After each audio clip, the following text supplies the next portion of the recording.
Hi and welcome back to the channel. The big milestones happened in Terry Talks Movies in that we've got over 1,000 subscribers now. Not everybody knows what that means for a channel on YouTube, but it's a significant milestone. It means that I can start monetizing the channel. I can do some live streams. People can donate through the live streams. We can just do a lot more with the channel and keep it going, and of course finance it just a little bit.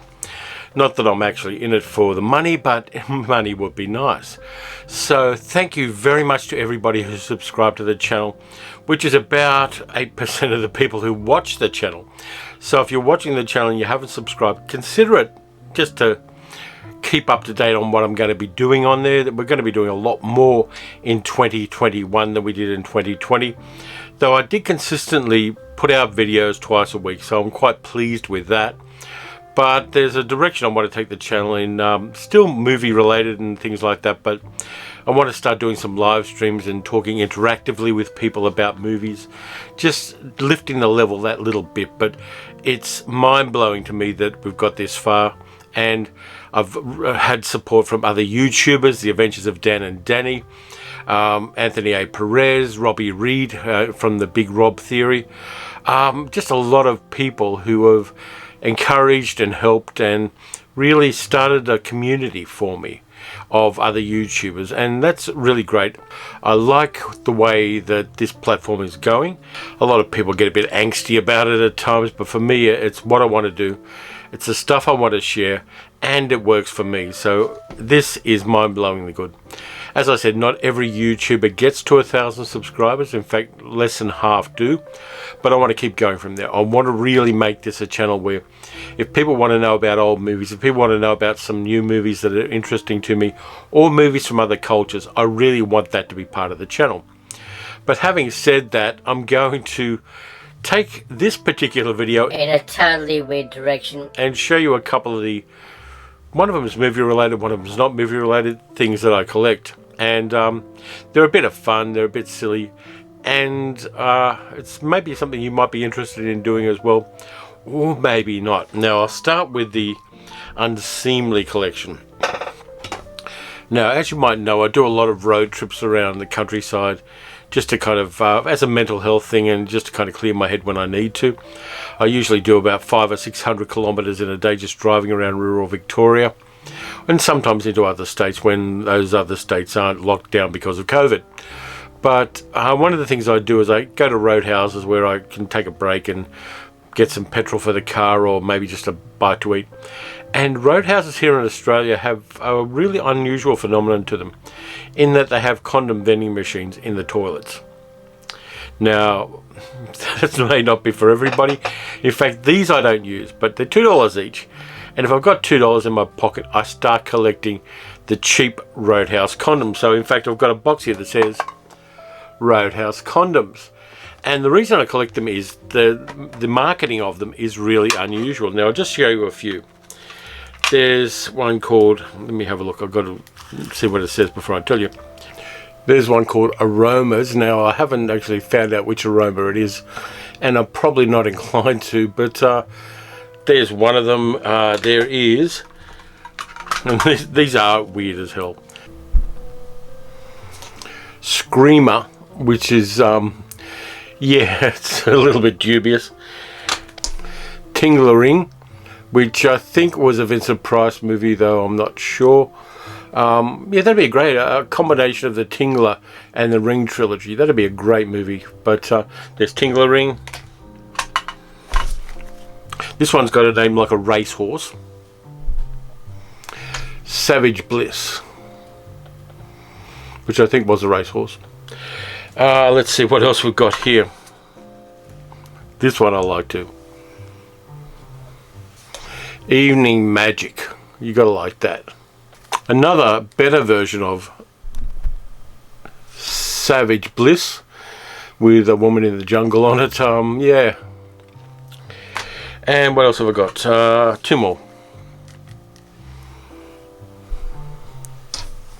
Desire. and Extreme Sensations. So yeah, I collect those just as something to do on the road. And you never know what you're going to get out of the machine, because the little notices I have on the machines never actually tell you what the condom coming out is. Like I said, I don't use them, but I do collect them, and it's a weird collection. I'm not sure if there's anybody in the world that collects them apart from me, though there usually is a community somewhere of people collecting everything. But that's one of the collections I've got. Now I'm going to show you one more before the video finishes, and this one is a bit more movie related, which is kind of better for the channel, I suppose. One of the other things I do is I collect vinyl, I collect records. Now I haven't done much in the collection lately because lockdown and things like that, but occasionally I'll turn up to charity shops and places like that where they do have some records, and occasionally you'll find some gems. Now this one's a bit obscure. This is a deep cut. This is from an Australian actor who only really had any prominence in one movie, which was the pirate movie from the early 1980s, an Australian version of Pirates of Penzance, which was really bad. This is Ted Hamilton's New Wave, which was based on a short-lived TV series he did in 1973. And they do a lot of ordinary songs. There's a weird one on here called Danded on Grass, which I think is about marijuana. But yeah, it's really very much 1970s. He wasn't a fantastic singer. There's the back cover with another bit from his TV series. But I just thought I'd get that one. I saw it ages ago. And yeah, I haven't played it for a long time. So let's have a look at this one. Shirley Bassey, 12 of these songs. Now the reason I've got this one, apart from Shirley Bassey being a fine singer, having done I think 3 or 4 James Bond movies, is the liner notes on the back are by Sean Connery. Sean Connery wrote the liner notes for Shirley Bassey's album, which is kind of cool and interesting, and I don't know whether there was a relationship there of any kind, but yeah, I got that one for that reason, because getting Shirley Bassey records is really easy around the charity shops. Here's one from TV. Lorne Greene, the man. Now Lorne Greene did a couple of records. Mostly he talks his way through the songs rather than sings them. And this one's got, let's see, a whole bunch of kind of western songs. Chickasaw Mountain, Darling My Darling, 16 Tons. He does a version of 16 Tons. Henry Mancini did the liner notes on the back. And that's one of the things about getting physical media, is things like liner notes on records. Really nice to just get that little bit extra and to see the kind of stuff they say about people. So we got that one. Now this guy was mostly a TV actor, Chad Everett, and this one's called All Strung Out, which is probably not what you want to put on a record, but yeah, there's a whole bunch of religious stuff on this one. There's let's see, Man from Nazareth, Jesus Hammer, Can't Kick the Habit of Loving You, Ain't No Sunshine, All Strung Out, Bayou. Not particularly a great singer, and not particularly a great actor as I recall. And then there's the mandatory macho picture on the back of him standing with his legs apart in a forest. So we've got that one there. Con artists as well. Con artists are interesting by their very nature, but this one, a bullshit psychic from the 1970s, and I haven't ever played this album, but I probably should sometime when I'm feeling a bit self-destructive. Uri Geller did an album of songs, which, yeah, the guy who bent spoons and predicted things was basically a cheap magician who conned his way into high prominence. See, on the back there's a bent fork. Now I haven't played this one. Really interesting for the fact that this con artist tried to get a music career, which of course he didn't do successfully because nobody's ever heard of him as a singer. But the album is there, and I picked it up very, very cheaply, second hand. It was recorded in London and Munich, and yeah, it was actually distributed in Australia as well in 1974. So kind of interesting there to see that. Now I've got these two because this guy was an actor and also an all-round entertainer. And the thing I've got most respect for this guy for is he spent most of World War II going around entertaining frontline troops. Didn't shy away from things. Spent a lot of his time in tents in the Pacific and things like that. But these are two albums which are a lot of fun. In the 1950s, he went on to do very successful Las Vegas stints in various casinos. But it's Noel Coward in New York with a whole bunch of classic Noel Coward songs. Yeah, I like Noel Coward's music a lot. I like him as an actor as well. People most remember him these days for The Italian Job. But there's also another one of these, which is Noel Coward in Las Vegas, which has some of the same songs and a lot of different ones. Noel Coward wrote a hell of a lot of songs. But the interesting thing is, if you have a look at the picture of Noel Coward there, they've just basically primitive cut it out from the New York one and put it in the desert there, or done the desert. Exactly the same picture of him with a different background, before the days of green screen and before the days of Photoshop. So I like those. They're great albums on CBS Coronet, and I picked them up relatively cheaply. How much does this say? $5. Now for me, definitely worth it. This next one is one that people just have problems with because it's good bad. Coming right up, Bruce Willis.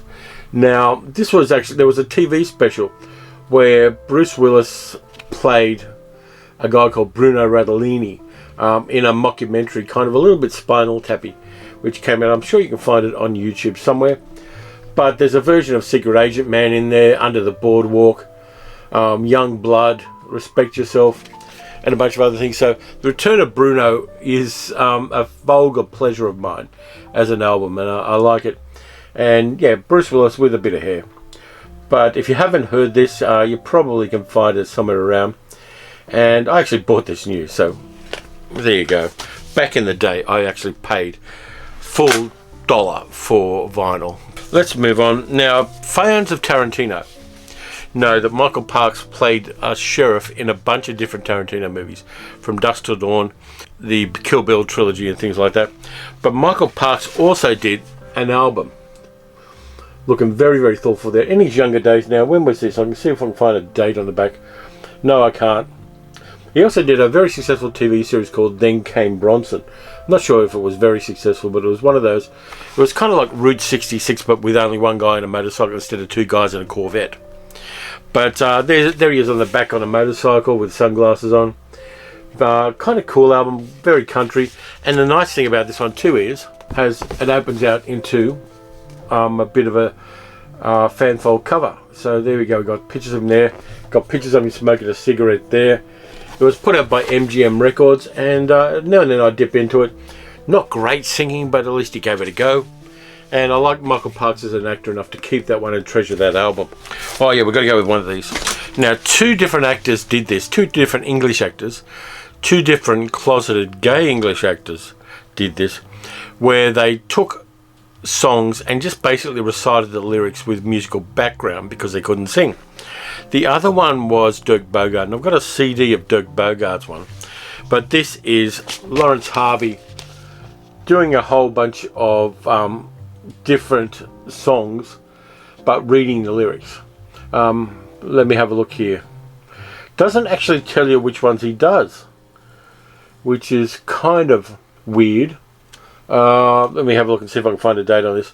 It was put out by Atlantic Records, and it doesn't actually give you anything. It gives you track numbers. If you have a look there, you can see kind of track numbers, but not what the tracks are. So it's a spoken word one with music by Herbie Mann. Now this one is a bit weird. I can't recall offhand what the songs are, but yeah, that was the kind of thing that actors did in those days because they couldn't do OnlyFans pages, I suppose. Now this one is a Eurospy actress who appeared in a whole bunch of things. She was in 2 Weeks in Another Town with Kirk Douglas. She was in the Matt Helm movies. She was in a whole bunch of different spy movies in the 1960s, and she was also a singer. And this is Would You Follow Me by Dahlia Lahn, made in the 1970s after her heyday, 1972, after her heyday in Euro spy movies and various Hollywood films. Israeli singer, actor, beautiful woman, and yeah, so let's see. If You Could Read My Mind, Rose Garden, Love Story, Children of the World, a whole bunch of different things there. And on the back we've got her getting a little bit wet at the beach. So it's kind of cool to have that one. The next two are somebody who did a career at first as a singer on things like the Dean Martin Show and things like that, but later on became a character actor. Yeah, this actor played the mother of Mark Linn-Baker's character in My Favourite Year, Richard Benjamin's movie with Peter O'Toole in it, which, if you haven't seen, is one of the great comedies of the 1980s. This was when she was older. She made the movie, and she's really great playing Mark Linn-Baker's mother. But these are two albums by Lainie Kazan from the 1960s.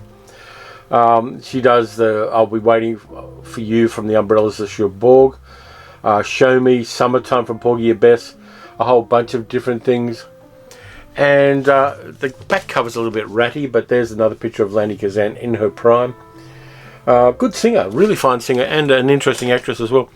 And this one I've got as well, Love Is Lainie, which has got A House Is Not a Home, Windows on the World, a whole bunch of kind of soft poppy songs kind of things, with some liner notes on the back, because liner notes are always great. So yeah, that one's kind of cool to play when you're in the mood for kind of easy listening stuff.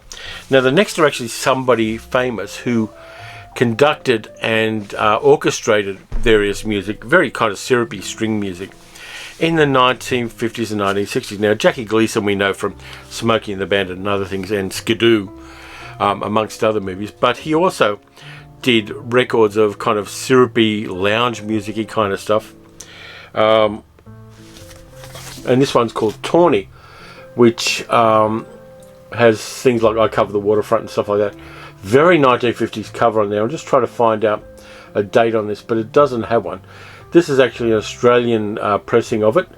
On the back you've got very, very bare liner notes. But Jackie Gleason made a ton of these albums. And yeah, they were very much of their time. They were very much kind of syrupy, sweet string kind of music. And here we go.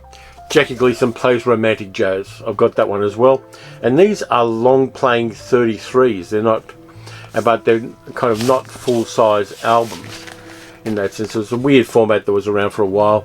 Yeah, they again, this is an Australian pressing of it, and they're in fairly good nick, which I'm happy with. And on the back, of course, you've got the liner notes as well. So Jackie Gleason, before he became a redneck cop, was very much into orchestrating kind of syrupy versions of sentimental songs, which is kind of cool. Now let's have a look here. Yeah, we'll go with this one because this will get the science fiction nerds happy. Leonard Nimoy, Outer Space, Inner Mind, which has got the theme from Star Trek, Where Is Love, Mission Impossible, Where No Man Has Gone Before, A Visit to a Sad Planet. It's actually a double album. If you have a look at the back, we've got a double album there, and it's got a fold-out cover with not much information on it really. It's just got a little biography of Leonard Nimoy on it. But yeah, it's got the Starship Enterprise on the front. This thing is probably going to go for a fortune if I ever try to sell it on eBay, which I'm not going to do. But there we go. It's got Gentle on My Mind, If I Were a Carpenter, Abraham Martin and John, I'd Love Making Love to You. Yeah, but this one is really wild as well. And the last one is a great comedy song album from somebody we know from the producers and Rhinoceros, and funny thing happened on the way to the forum. It's Zero Mustel sings Harry Ribby, Songs My Mother Never Sang. Really great weird songs by Harry Ribby, who wrote some stuff for the group Marx Brothers as well. Now it's got songs like I Was an Incubator Baby, My Dream of the South of France. If you haven't heard this album, it is wild, crazy, mad shit. And you really should get a copy of Songs My Mother Never Sang. I was an incubator baby, and she was the girl next door. So there are a few of the records I've got from people who aren't normally associated with music. So thank you very much for watching this one. Again, it's not very much the mainstream of what the channel does, but I thought I'd indulge myself when we reach the 1,000 milestone. If you want to see other treasures from the man cave, let me know and I'll put it into a future video. And if you don't like this kind of thing, well, keep it to yourself. But anyway, thanks again to everybody who's watched and subscribed to the channel, and given feedback as well and talked about things. It's a lot of fun to do that, and I like the fact that I can do this, and I like people who have some faith in older YouTubers as well. YouTube is seen as a kind of, not as much as TikTok, but it's seen more as a young person's kind of gig. But it's not. It's for everybody. It's for all cultures, all peoples, all different interests. And it's nice that I've kind of found a spot here to talk about the things about which I'm passionate. So anyway, thank you again for watching. As always, please like, subscribe and comment. Subscribe especially, because not a big percentage of you people are. But anyway, thanks again. And again, watch good movies, watch bad movies, listen to bad records in particular. You can also support the channel at patreon.com/paleocinema and help out for as little as $1 US per month. Anyway, have a great 2021. I'll catch you next time.